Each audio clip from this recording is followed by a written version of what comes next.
हा आमचा नमस्कार मंडळीनो, हा आमचा अभय राऊत गेले 25 वर्ष काम करतो आहे इथे. आजच मशीन आली आहे गुजरात राजकोटवरनं. ही गहू किसण्यासाठी मशीन आहे आणि हे भांडं आहे ते मसाल्यासाठी फर्टिलायझर.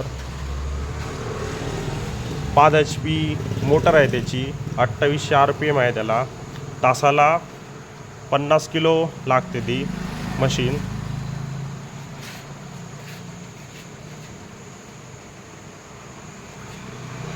आता आपण बघणार आहात त्याचे जाळ्या असं खोलतात हे झाकण.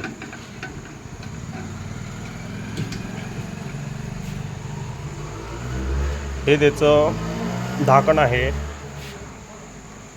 हा त्याचा ब्लेड आहे. ही जाळी आहे 1 नंबरची. इथे त्यांच्यानी कंपनीने पिशवे दिल्या. ते पिशवे इथे लावायचे आणि इथून पीठ काढायचं.